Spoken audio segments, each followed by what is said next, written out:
finished. Okie doke. I didn't see that, I missed that. Was it elegant? So we're just going to sort out the stirrup. Once we've got the stirrup sorted, Josh is going to put Basil's pants in, I think you know. Josh is going to pop his foot in the stirrup, and he's going to swing his right leg over the pommel. This is the queen, the top pommel here.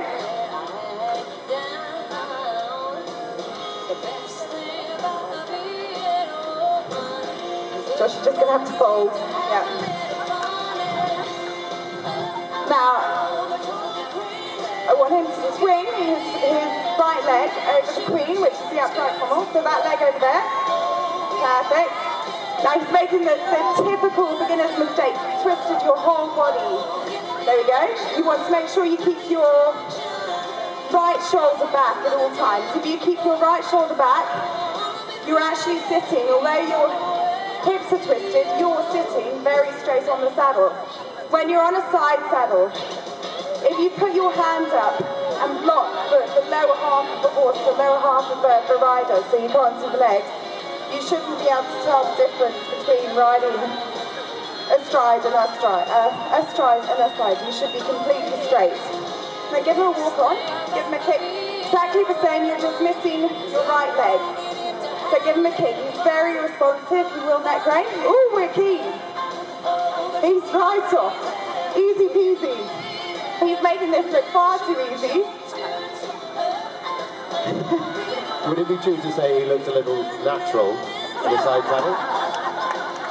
I'm loving having a household cavalry officer on a coloured horse as well, I have to say. So I hope that someone is going to be taking photos of this. Now, as Josh is finding this so easy, Josh, you're making us look really bad now. As Josh is finding this so easy, let's pick up the speed a little bit. Is he going to have a little canter? Yes, there we go. Right, we have a new member of the Flying Foxes. All our troubles are over now. Josh will be taking the display tomorrow. We'll be having the day off. Right, now as you and Basil are getting on so well, jumping. Jumping, this is his first time. We don't take it easy on you, I'm sorry. Jumping, as you go over the jump, very small, not even a foot off the ground. As you go over the jump, I want you to push. He's not going to fold at all. He's going to sit and go with the movement of the horse. Side saddle jumping, you don't have the range of movement that you have when you're astride. So you very much, and it will feel funny because you'll do a little pony jump because it's so small. Right shoulder back. The only time you're going to get into trouble is if you throw that forward, which then brings your weight to the left and pops you off. So keep your right shoulder back. He's also going to just give the horse the reins. You don't need to be on his mouth at all. If you tend to hang on that side saddle, it's very good for solving problems with jumpers. Because you shouldn't hang on to the reins. If you hang on to the reins, you're going to get pulled out of the saddle, and it's going to be really uncomfortable. So as he's going to go over the jump, or he's show jumper, he's going to show jump this. Give with the reins, let go. Not very neat, Basil. I'm sure we can do better than that. But Josh, that was fantastic. Just keep your right shoulder back. You're just bouncing forward in the saddle a bit. I'm sure if Basil has a slightly bigger jump, someone stick the other pole up for me. Cross pole, not upright. I'm sure if Basil has a slightly bigger jump, he might make a bit more effort. So just remember to keep that shoulder back. And you can almost, on him, you can just drop the reins on him completely. Cowboy pony, right shoulder back, that's it. He's a real show jumper. Woo! Give him a cheer, everyone. Right shoulder shape. Now, is it more comfortable as driving? No. He's not loving this.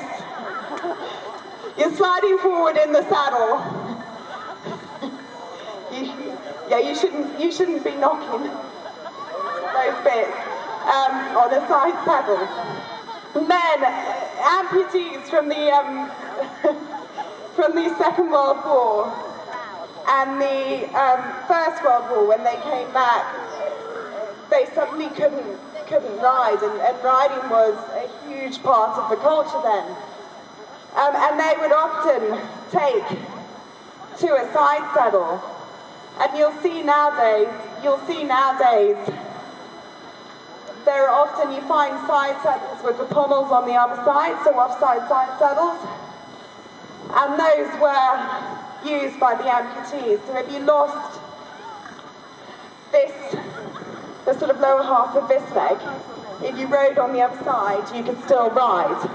And they would be seen out on the hunting field. They were also used in the war to lay an electric cable. Or cable, not electric cable, but cables. Because they could gallop completely unimpeded with the wires on this side. Josh is having great fun now, he's not going to come in any. Sean says, can she have a pony back, please?